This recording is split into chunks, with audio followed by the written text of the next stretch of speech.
Siguem 40, siguem 100, cada cop hauríem de ser més, i totes les forces del poble, les forces dels partits polítics, dels sindicats, de les diferents associacions, de les entitats, tothom que se senti demòcrata hauria de venir aquí sempre, cada vegada que ens convoquem, encara que faci fred, encara que s'està més bé al sofà de casa amb la calefacció posada, ja ho sabem, però a la presó i en aquells furgons que hi van fer aquell trajecte hi fa fred i només hi ha l'escalf i la certesa de que fora hi ha gent que els acompanya, hi ha el poble que està dempeus, ferms i amb determinació. Ells són la nostra dignitat.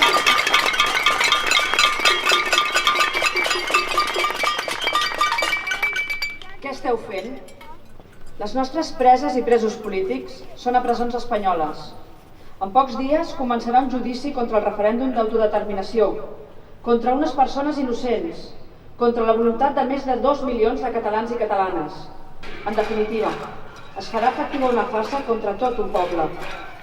Passi el que passi en aquest judici, no acatarem cap sentència perquè el que realment cal és l'anul·lació d'aquesta farsa. Un sol dia de condemna és una barbaritat. No es pot tancar entre 4 parets la voluntat d'un poble pacífic.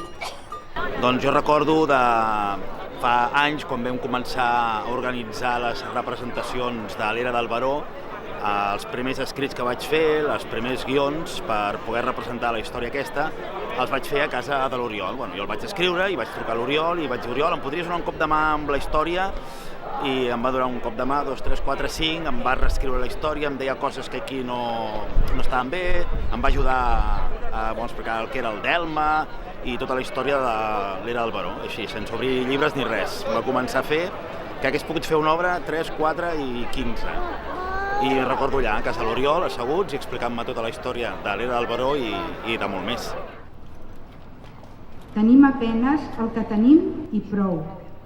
L'espai d'història concreta que ens pertoca i un minúscul territori per viure. Posem-nos dempeus altra vegada i que se senti la veu de tots solemnement i clara. Cridem qui som i que tothom ho escolti. En acabat, que cadascú es vesteixi com bonament li plagui i via fora, que tot està per fer i tot és possible. Bé, Oriol, o doctor Junqueras, com et deia, fa temps que ara no ens veiem, ens vam trobar fa també molt de temps, el 9 de novembre, vam compartir mesa, vam estar tot el dia plegats, vam compartir entrepans i ara trobem a faltar un cop més, un dia 2 i un dia 16, com fa molts mesos, masses ja. Ens trobem aquí a l'Ajuntament per recordar-te a tu, per recordar-te quan estaves amb nosaltres i volem que tornis a ser-hi ben aviat. A tu i a tots els teus companys, a les teves companyes, sabem que és un judici injust, no hauríeu d'estar on esteu i confiem que ben aviat pugueu estar una altra vegada amb nosaltres aquí a Sant Vicenç, passejant i vivint la vida del nostre poble que tant estimes. Torna aviat, t'esperem. Hola, estoy aquí en San Vicente del Sors para dar un apoyo moral a la familia Junqueras, al pueblo de San Vicente. Me acuerdo que Junqueras me convenció para ser independentista, ahora ya camino solo y la verdad es que me ha dejado una huella muy profunda una persona como Junqueras, que es toda bondad y todo cariño y por lo tanto en San Vicente estamos bastante preocupados por la injusticia social que se está ocurriendo en el resto de España, pero sobre todo lo que nos están haciendo en Cataluña. Hemos de empezar a movernos y hacer algo efectivo para que esto deje de ser la injusticia que nos están mandando cada día a palos. ¡Fora, fora, fora la justícia espanyola! ¡Fora, fora, fora la justícia espanyola! ¡Fora, fora, fora la justícia espanyola! ¡Fora, fora, fora la justícia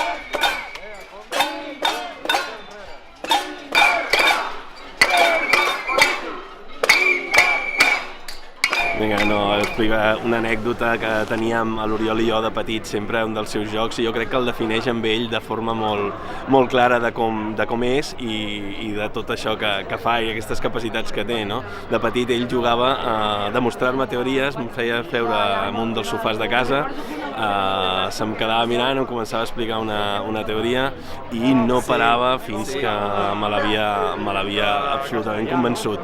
I llavors em venia i em deia: hòstia, Roger, estàs convençut del que t'he explicat? Ho has entès tot? I jo deia sí.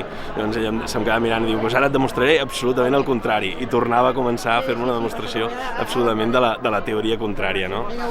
I res, una mica aquesta anècdota, perquè és un dels millors records que tinc amb ell, o més ansiosos dels jocs que fèiem de petits, i desitjar-li això, que molts ànims i molta força pel que li ve al davant per aquests 3 mesos de judici, perquè tornin ja cap aquí i els puguem tindre entre nosaltres el més aviat possible.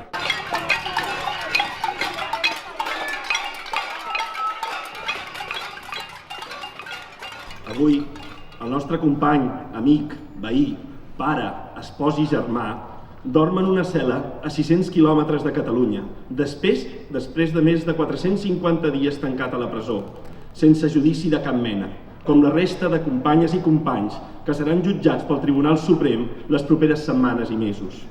Se n'han endut a l'Oriol i no ens el volen tornar. Seuran al banc dels acusats d'un delictes inexistents.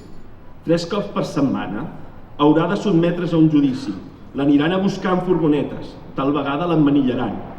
I Déu no vulgui que hagi de tornar a patir els excessos que ja hem conegut en cadascun dels trasllats.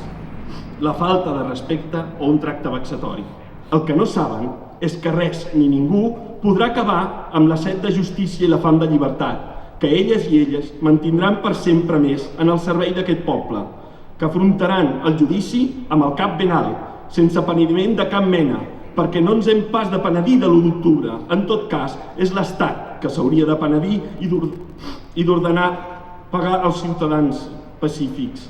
Som gent de pau, però també som gent determinada a mantenir les nostres conviccions i la nostra voluntat insubornable de viure en un país de tots i per a tots, on el tot és el que decideix el futur.